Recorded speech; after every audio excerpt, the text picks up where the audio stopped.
I got uninvited from my mum's birthday because I didn't look good next to my sister's boyfriend. Turns out I was actually his boss. He looked me in the eye and said, "If you still insist on coming home, then don't call me your father." 3 weeks later, the power, water and internet in their house all shut off on my mum's birthday. Follow my narrative, perhaps you will recognize yourself in it. Hello, this is Ryan. I'm 30 years old and reside in a little town around 40 minutes from Seattle. Every morning I make myself a cup of coffee, put on the weather, and drive less than 10 minutes to work. I co-founded a small technology company focused on sustainable energy. Not everyone understands what I do, including my family. They still think I spend my days tightening screws and repairing machinery. Which I don't mind. I have never felt the need to explain when someone asks about my family, my parents, or my sister. Jessica, I smile slightly. It's been a while since we talked, I remarked. And that's it, I'm not hiding anything, but I don't see the sense in retelling it anymore. I haven't contacted them in over 2 years, no calls, texts, holidays or birthdays, nothing. Just a long, calm stretch, as if the connection between us had been severed, and no one tried to repair it. I used to feel that family was everything. But 2 years ago, on my mother's birthday, everything changed. 2 years ago, 3 weeks before my mother's birthday, I had just booked a trip and taken time off work. The plan was simple: go home early, stay for a few days, and help with preparations, just like every other year, nothing extraordinary. I just wanted to let them know. I contacted my mother right away, but my father answered after only 2 rings. "I'll be home 2 days early," I announced nonchalantly. "If there's anything you need me to pick up or help with, just let me know." He initially responded vaguely, but then hesitated when he finally spoke. His voice sounded strange, heavier than normal, as if he was attempting to avoid something. "Ryan, if possible, maybe don't come home this year." At the time, I assumed he was just concerned about my schedule. "It's fine, Dad," I said, still clutching a steaming mug of coffee. "I've got everything sorted, it's no trouble." The pause was longer this time. Then he spoke again, firmer but colder. "Jessica's bringing her boyfriend home this year. He's a manager, someone important, speaks well, and carries himself properly. And your job, well, it isn't very comfortable to talk about, so it's best if you don't come." At that point, I felt heat rising from the back of my neck to my face. My heartbeat quickened, and I automatically grasped my coffee mug closer. "What the hell did you just say?" I exclaimed, unable to keep my voice calm. "Are you seriously saying that to me right?" Now he didn't dispute it, take it back, or soften. Instead he responded plainly and sharply. "You coming home would just embarrass the whole family. If you insist on coming, don't call me your father." And then he disconnected up without a moment's pause. I put the phone down. My palm was still shaking and somewhat sticky from sweat. The apartment was completely silent. No TV, no footsteps, just me standing there staring into space, like I'd been plucked out of my life. His words kept echoing in my head, slow and clear, like a recording stuck on repeat. "You coming home would just embarrass the whole family. If you still insist on coming back, don't call me your father." For a moment, I wondered if I had misheard him, but no. Every word and tone was cold as ice and solid as stone. There was no slip of the tongue, and no room for hope. Clenched my jaw, my throat tightening as if something had lodged there and refused to move. Right immediately, memories began to flood back. I silently paid all of their bills, including electricity, water, and internet for more than 2 years. Nobody ever mentioned anything, and now they're calling me the family's shame. I quickly took up my phone, my hands still slightly trembling, despite the fact that my mind had begun to cool. I opened the banking app and went down to see my transaction history. My only purpose was to see how much I had spent on my family over the previous 2 years. I needed a number for my power bill, water bill, and internet service every month without fail. Each payment was handled on schedule and automatically deducted from my account for 2 years in a row. Nearly $400 per month has been paid without fail. I gently scrolled to the very bottom. Total amount spent: $9,842.17. I stared at that number for a few more seconds, not because I was astonished, but because something inside my chest had suddenly settled. Not grief, not even fury, but just empty space. Nearly $10,000. And now they label me the family's shame. As I glanced at the enormous list of bank transactions, a silent question arose. One that no one in my family had posed in 30 years. Has Jessica ever done as much for our parents as I have? It was not jealousy, and I was not looking for credit. It was merely that if I am deemed the family's shame, who is that standard being evaluated against? I had paid approximately $10,000 in living expenses for them secretly, without asking for anything in return. And without ever mentioning it. What about her? Has she ever had to make a sacrifice or beg for help, or did she arrive, smile pretty, and make an impact in a lovely dress while holding a successful boyfriend? I was not asking to keep score. I was asking because for the first time, I noticed that fairness was never considered in this household. I'd grown accustomed to standing on the sidelines. Since I was a child, in family photos, I was frequently partially hidden behind someone else or captured at the edge of the frame. I wasn't exactly gazing at the camera. Nobody ever told me to step aside, but I always did.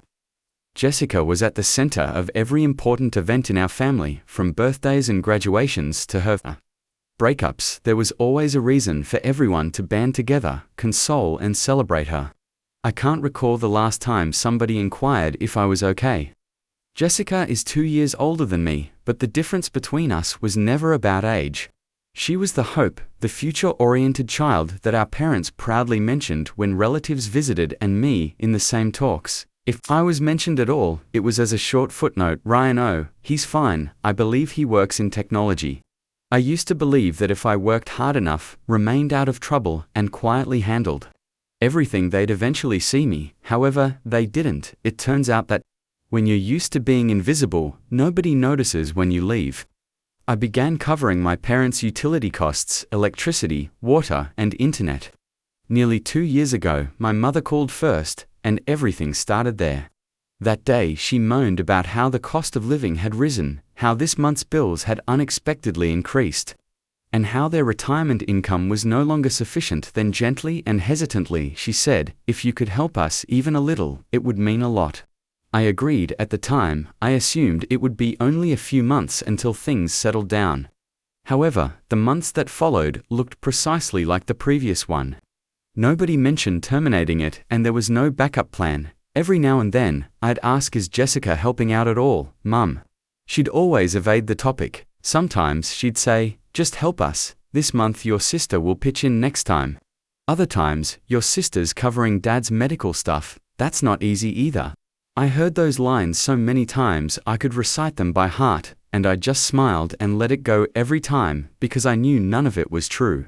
So I kept sending the money, nearly $400 per month, reliably and quietly, without complaint. Nobody mentioned it. It wasn't that I didn't care. It was simply that I felt it was the correct thing to do. I used to think that if I was quiet and responsible enough, they would notice, but today, after everything, they look at me and say I'm the family shame. After a time, everything around me was silent, and I just sat there paralyzed on the couch. I still had my phone in my hand.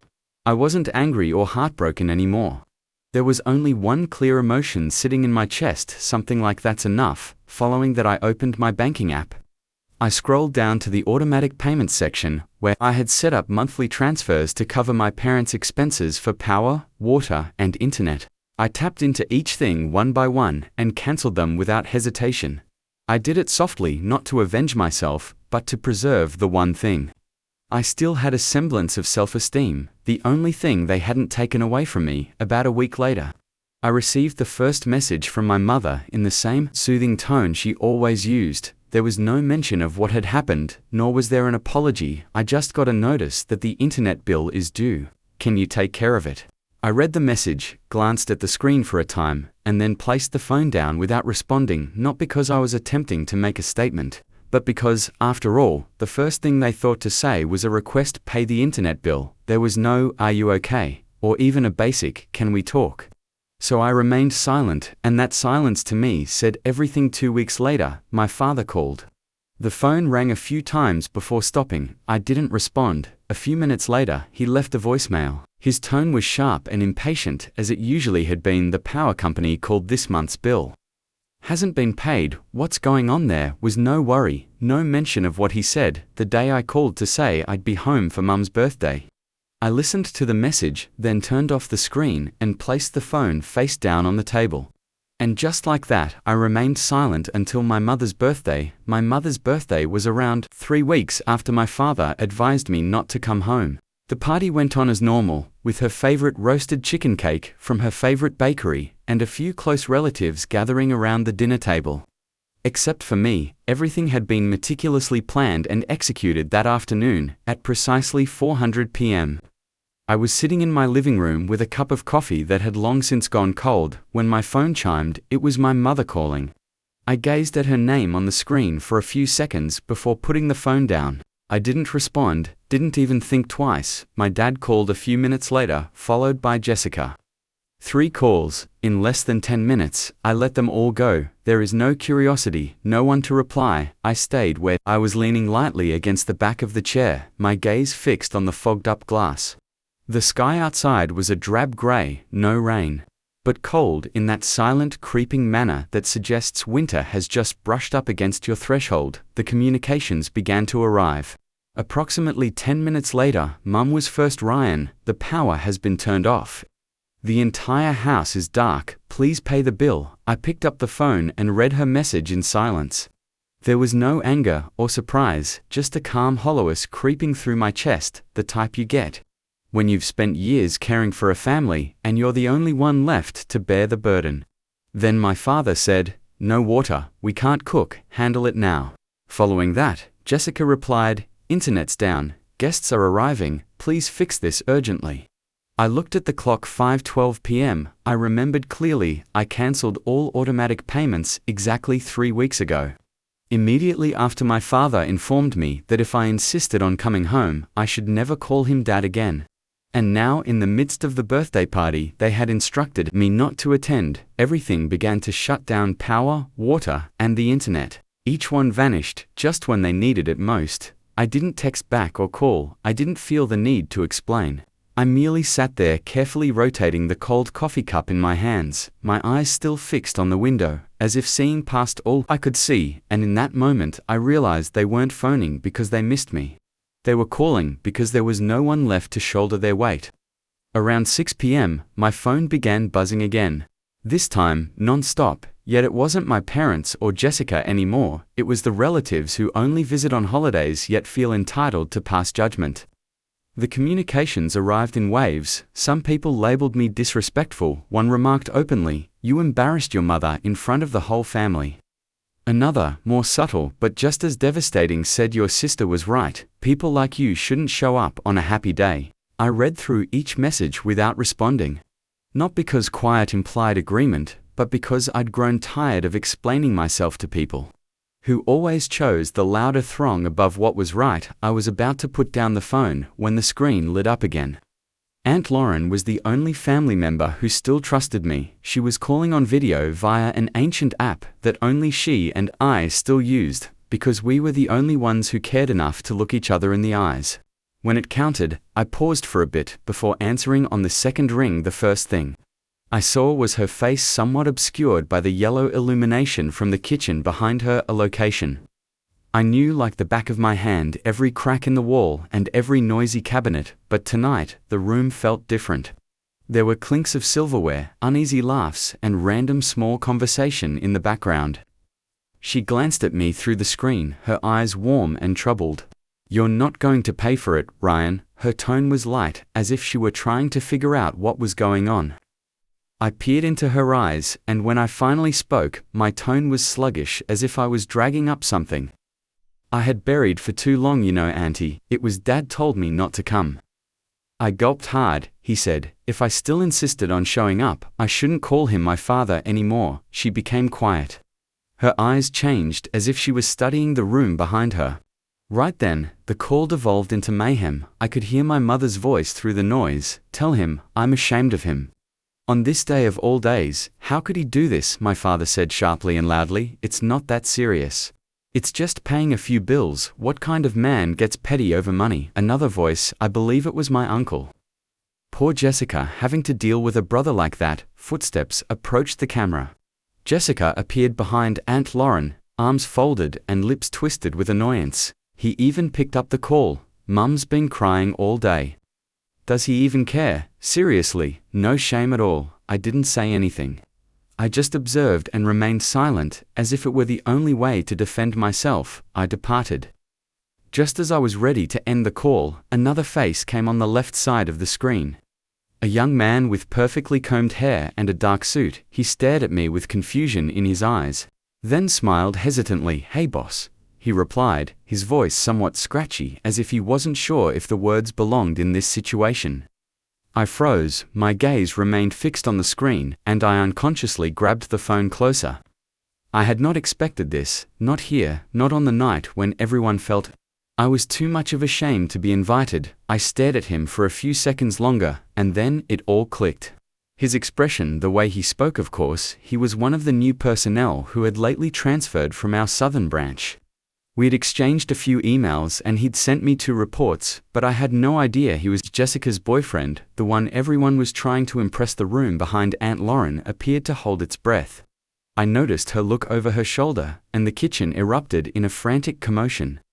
Then someone said quietly, "Wait, what did he just call Ryan?" Another voice followed, confused, "Boss, does that mean Ryan is Jessica's boyfriend's boss?" The whispers grew like a rising wave, overlapping and uneasy, and I just kept looking at the screen, no nod, no denial. I am simply waiting to see where it goes, and right then the young man stood up straighter, looked past the camera to the others in the room, and spoke plainly. "In case you didn't know, I work at Pacific Terratech. Mr. Ryan is one of the company's co-founders." His remarks were crisp and obvious, loud enough to cut through the clatter of dishes and murmuring, and the room fell into an unusual quiet. It's not awkward, simply stunned. I still did not say anything. I pushed my lips together and gave a soft nod of confirmation.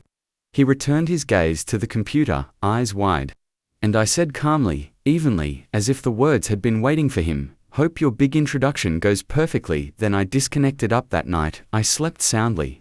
No tossing and turning, no jolting up in the dark with old questions replaying through my mind. For the first time in years, I felt light. Not from satisfaction, but because they finally recognized who I was. The next day, before the sunlight had fully filtered through the thin curtains, I went for my phone and checked my emails. As usual, a few meeting reminders, a couple of accounting comments, and then I noticed a name I didn't recognize in the from field. Hudson Kane. I opened the email. The first line struck me immediately. "I'm sorry, I didn't know you were Jessica's brother. I've always respected you at the company." I arched an eyebrow, leaned into the pillow, and continued reading. Hudson wrote that he had been truly astonished to discover of the family link between me and Jessica. And then, without siders stepping or softening it, he stated, "I didn't expect her to be like that. I'll be ending this relationship. Thank you for not putting me on the spot before everyone." I laid the phone on my chest and closed my eyes briefly. It took me a few minutes to reopen the inbox and begin typing my response, slowly, clearly, and without embellishment. "Hudson, that's your matter. I don't expect anyone to make decisions to stay in my good graces. Think carefully before you do anything, and for the record, I don't bring family into the workplace." I press send. No more thought, no lingering emotion. For me, that was sufficient. Some things once clarified. I don't require anything else. Around 10 a.m. while I was winding up a meeting with the department heads and taking notes, my phone rang in my pocket. I pulled it out and saw the name, Jessica, my sister. I stared at it for a few seconds before hitting decline. Not out of rage, not to make a point, but simply because I'd had enough of apologies that only appeared after everything had already come apart. Within 5 minutes, a message arrived. "I'm sorry, I didn't think Hudson would change like that. You're his boss. If you said something, I'm sure he'd listen. Please talk to him. Ask him to come back to me." After reading it, I approached the hallway window and leaned against it. I reviewed the message several times before typing my response, which was neither too long nor too short for her to understand.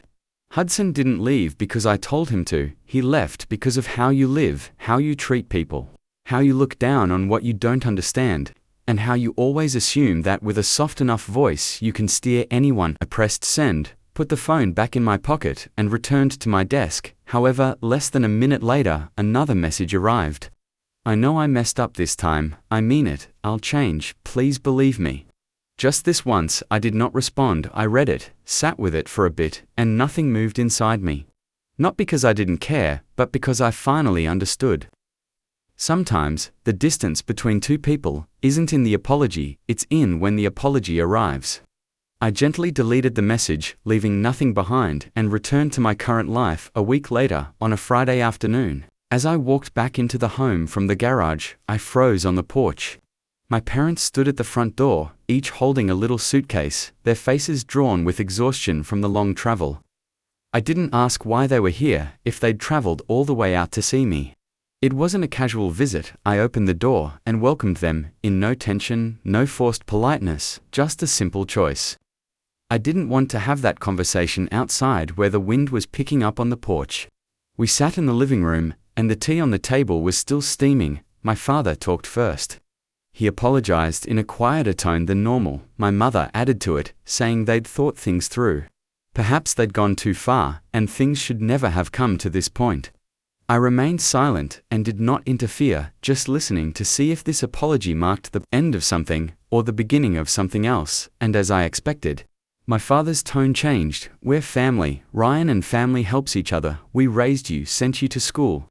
Everything you have now, a part of it comes from us. Ryan, I looked at him. My countenance remained unchanged, but my stance straightened somewhat. Then my mother spoke, her voice quiet, as if she were saying something quite sensible. If you could maybe send us about $2,000 a month, just a little support, it's not much for someone like you. I stared at the two people sitting in my living room, the same people who had once kicked me out of a family event because they thought I was an embarrassment, and now they were sitting in my house, placing a monetary value on their apology. $2,000 each month, because I was their son, and to them, my success was a debt that I owed them. Following their request, I let out a quiet chuckle, not loud or snarky, but the type you get when someone tells you a story that doesn't make sense. I looked at my parents. Their eyes were fixated on mine, as if they expected me to nod in accord. But I wasn't angry. I'd come too far to be bothered by stuff like this. I leaned back in the chair, my voice calm and clear. What about Jessica? How much will she be contributing each month? The room appeared to pause at that point. The air tightened. My father cast a peek at my mother. She responded slowly, her voice falling slightly.